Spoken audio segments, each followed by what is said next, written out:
지난 3월 8일 세계 여성의 날을 맞이해서 이번 반가운 당신 코너에서는 여성 질환과 관련한 전문가 두 분을 모셨습니다. 남성 전문의로서 여성 환자들과의 라포는 어떻게 형성하시는지 노하우나 비결이 있으시다면. 제가 처음 산부인과 전문의가 돼서는 그때는 그 여성 의사분들이 거의 없었고 대부분 남성들이었는데, 모든 환자들은 의사들이 서로 그 신뢰감을 형성하는 것이 제일 중요하다고 생각하고, 여성 질환으로 병원을 오시는 분들은 일단 상당히 예민하신 상태예요. 처음 안내한 단계에서부터 편안함을 느끼실 수 있도록 최선을 다하고, 진료실에서도 환자분의 증상을 듣는데 최대한 많은 시간을 할애하면서 공감하도록 노력을 하고 있습니다. 네. 그러면 의사친에서 업로드한 유튜브 중에 가장 핫한 토픽은 뭐가 되겠습니까? 제 기억에는 다 핫했던 것 같은데요.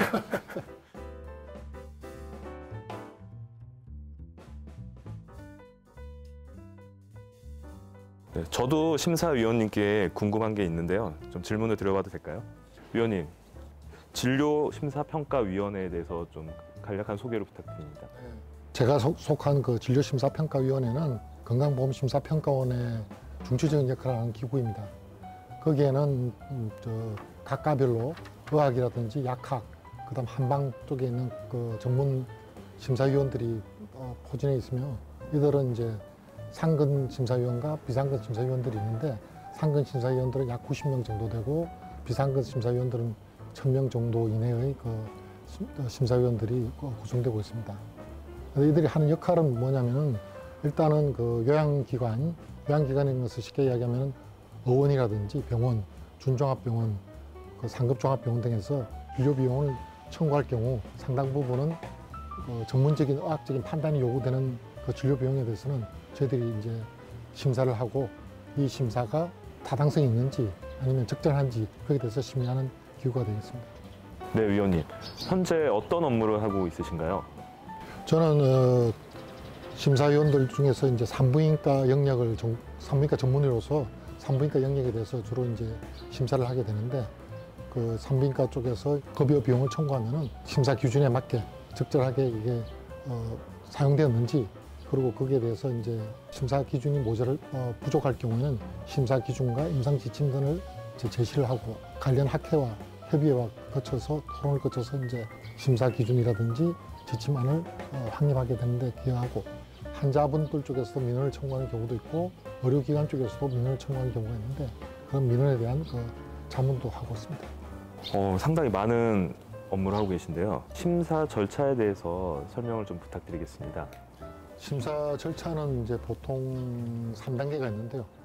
그러니까 1차 심사가 있고, 2위 신청이 있고, 심판 청구가 있습니다.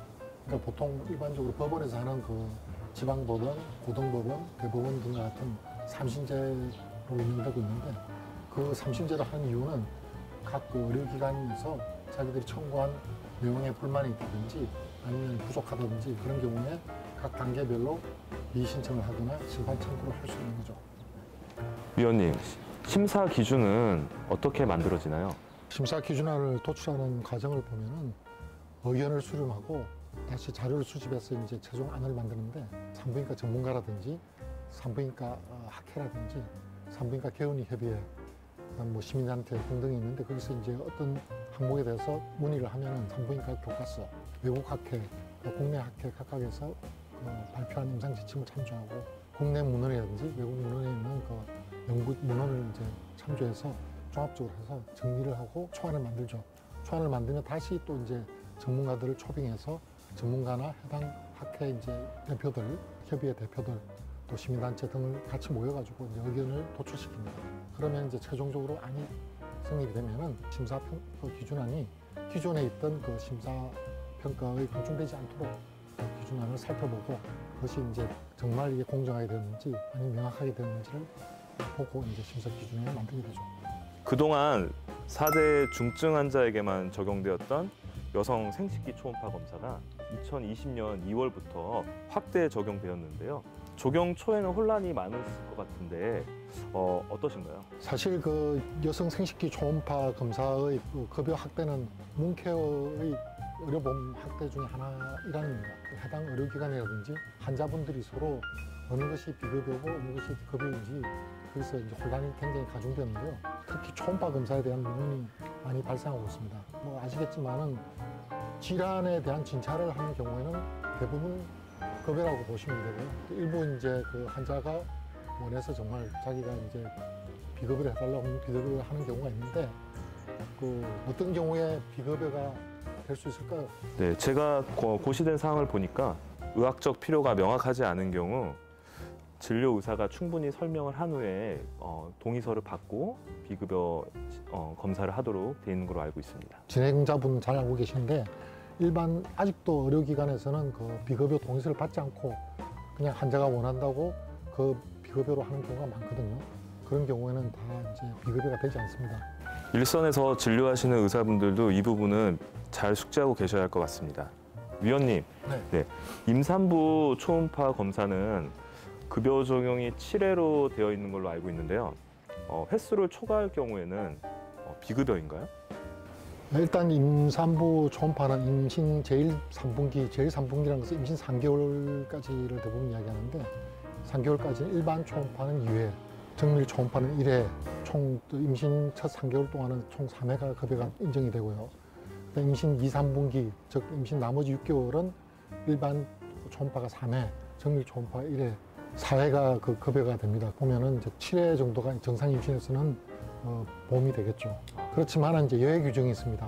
태아 이상이 있거나 또 그다음에 태아 이상이 예상될 경우에는 산정 횟수가 초과되더라도 급여 처리가 됩니다. 산부인과에서 난소암 혈액 검사를 실시하는 경우가 많다고 하는데 이런 경우에는 급여에 해당되는지 설명을 좀 해주시겠어요? 일반적으로 그 초음파 검사나 뭐 이런 걸 통해서 난소에 혹이 있다든지 종양이 있는 경우 비록 그게 양성 종양이라고 의심이 되더라도 이 경우는 그 대부분 진찰 목적이기 때문에 급여로 처리가 됩니다.